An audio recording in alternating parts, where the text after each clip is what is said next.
Assalamualaikum and a very good afternoon to all. Today we are very honored to have this great opportunity to meet a lovely lady, our bursar, Puan Hajah Khadijah binti Hamdan.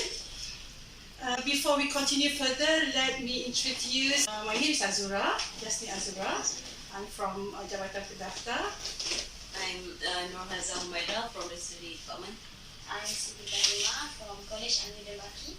I'm Sumati Purushothaman from Faculty Human Development. And I'm Asila Baro from Faculty of Art. We are all here to do an interview.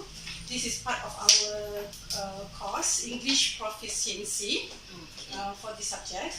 So thank you so much, Ponha. Okay, for our first question, actually we doesn't really know about yourself and your background. So the first question, can you explain more about yourself? Okay, I'm Khadijah Hamdan, the bursar of UPSI. I'm married with 3 children, 2 boys and 1 girl. I'm 56 years old this year. I started working with UPSI since 1997, mid of December 1997.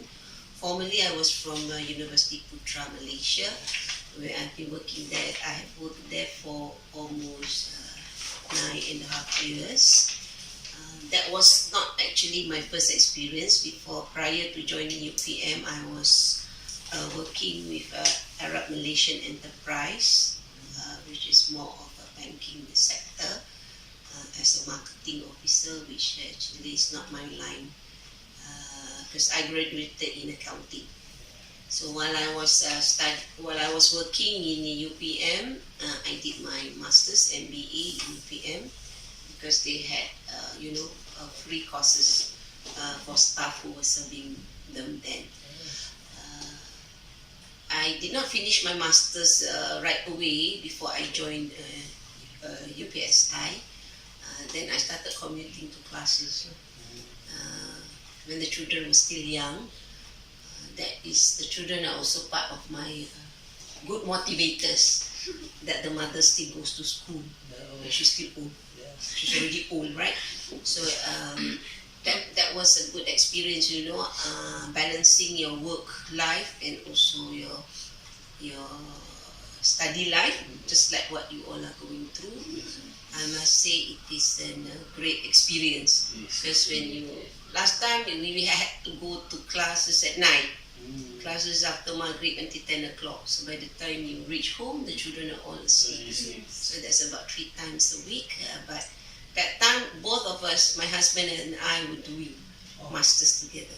So Alhamdulillah, it went well. It's not actually so much for the job that requires you to have masters, but it's more of our self-satisfaction. We think we can do more than that. Okay. So when I first started joining UPSI, I was not the bursar, I was the deputy bursar. That was back in 1997, and I was being promoted as bursar in August 2003, when the first bursar pensioned. So that's basically all I think about myself. Okay, for the next question, what other strategy you use in your working experience? To say that I have a specific strategy, not really. But I believe that you have to give every person an opportunity to excel in their work. Whether she's a clerk, whether she's an officer, or whether she's just a tea lady or the office girl.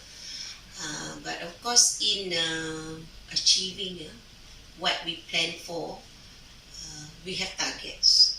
We have KPIs to meet.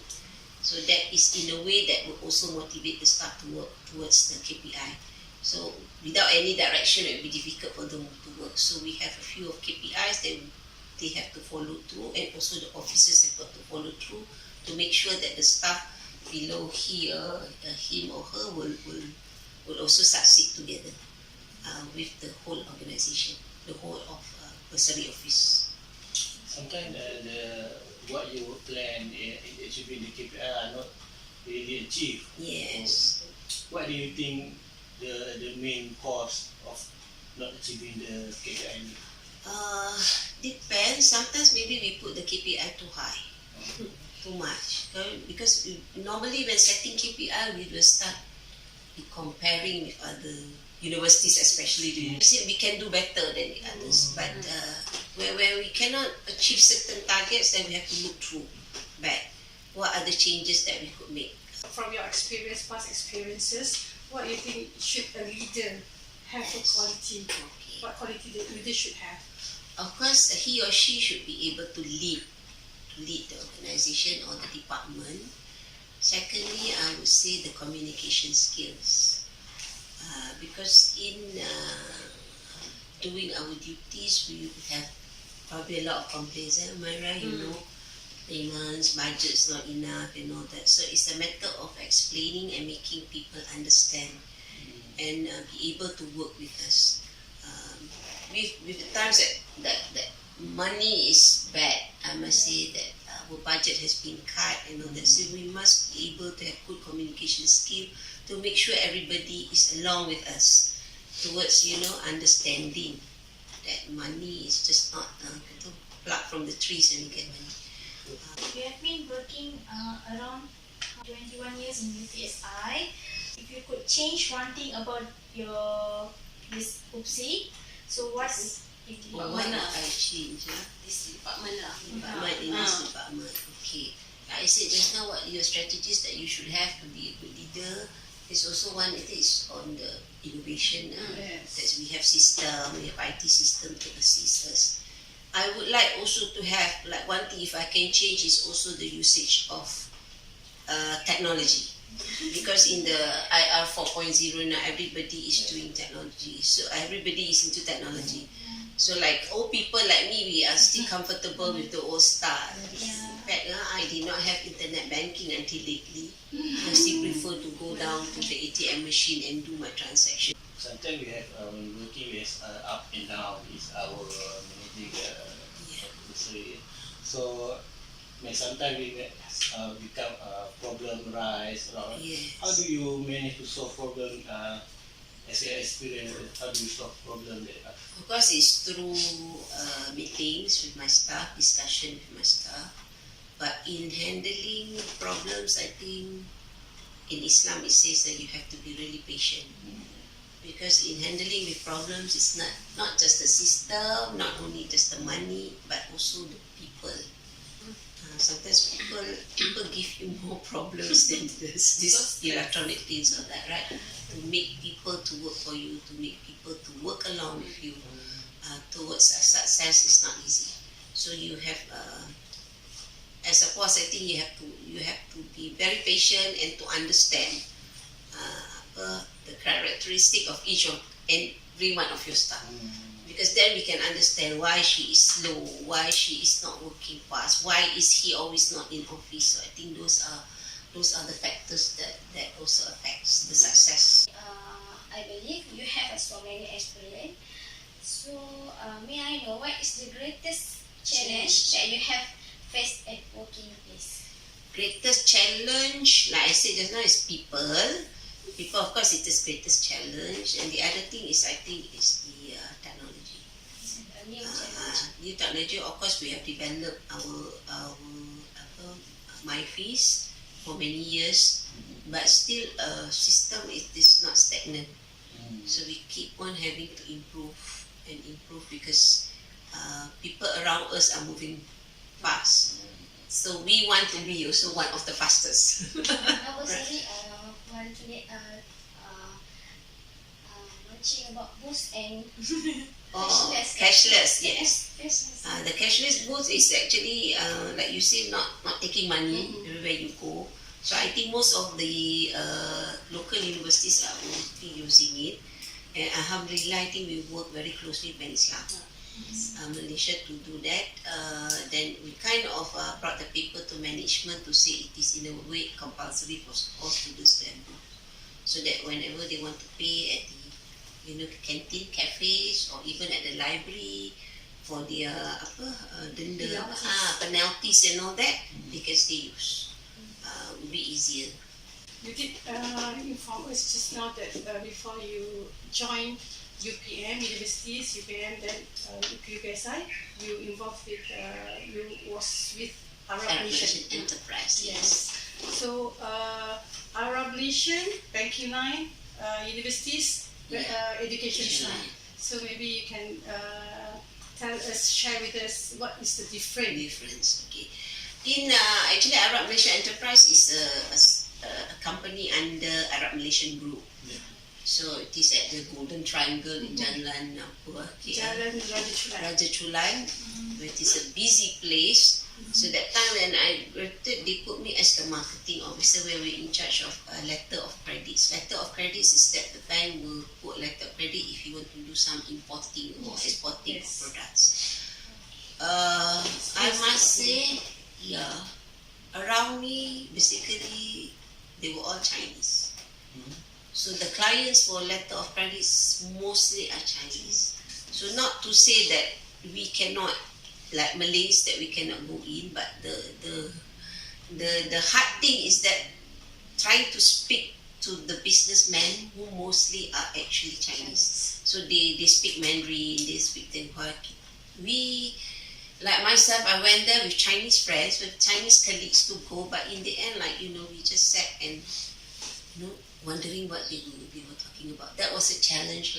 So what I can do was actually just analyzing, because I'm accounting graduate, right? Analyzing their financial statement to see whether this company is worth for us to go in and offer our products. How long you work at them? Then not even a year, I think. For how many months, but that was torturous months for me. Then I got interviewed for UPM. And at the same time, I was also called for PTD. I should have taken PTD. That time we didn't know lah. We thought we got.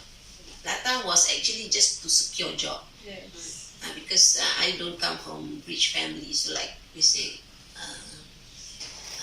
my father died when I was 12 years old. So like my mother, okay, when is it that you want to work? Since you have already graduated, go and work lah. So that time was actually to find work. And of course work with the government.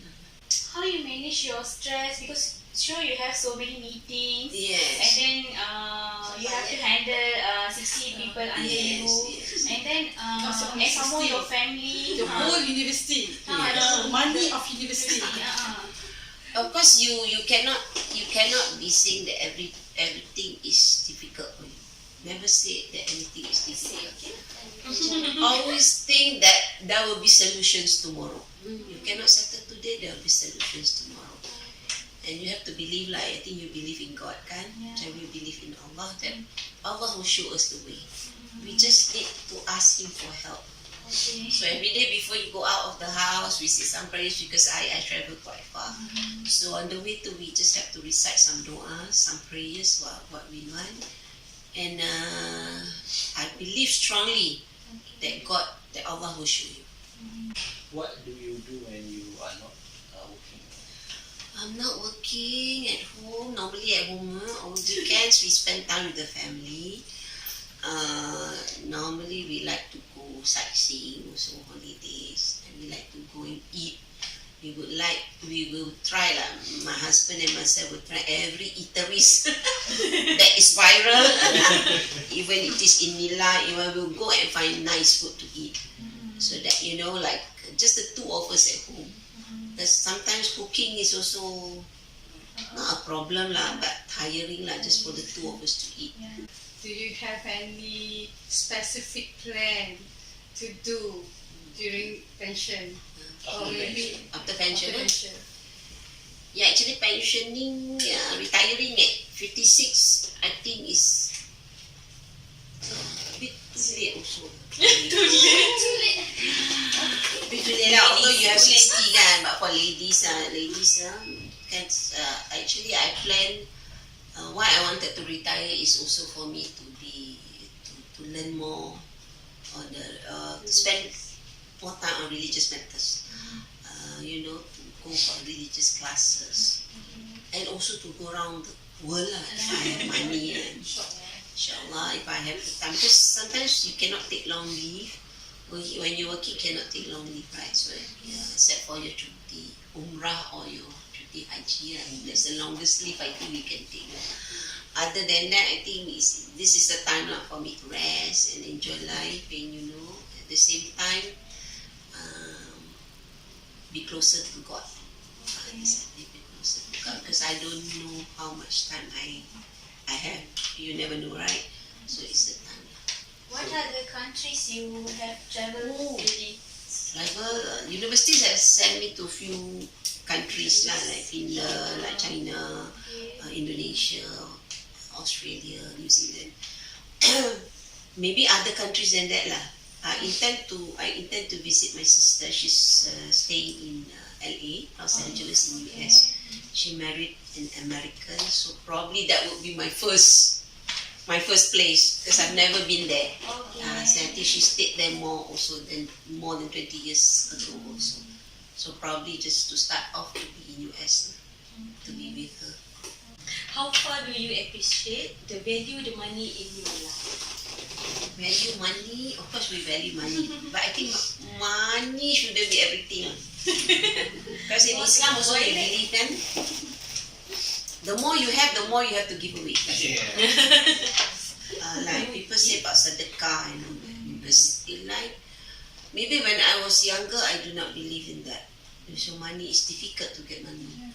When the children were small, we have so many expenses.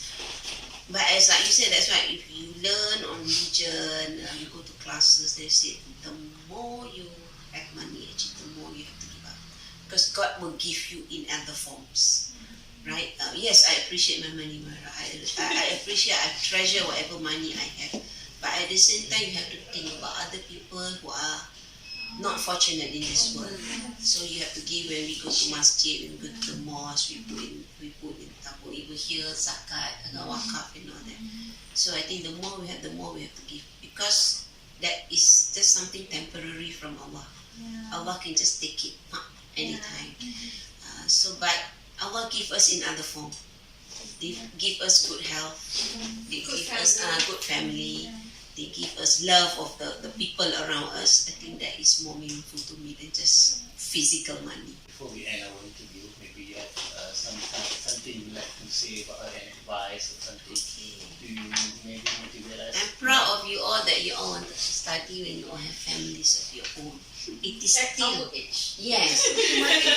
It is still not too late for anything. For me, it is not. It's your determination.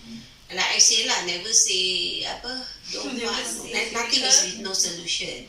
If you say the study is hard, but because I think you all have working experience, that makes it all easier. Then you all can apply what you have learned, what you have gone through in your work, in your assignments and all that. When I did my masters, I was also already working. So it's easier for us to apply the theories, the practical, or given the examples in your assignments or whatever. So good luck. I think this is not the end. So hopefully you can pursue later in your masters or even to PhD level.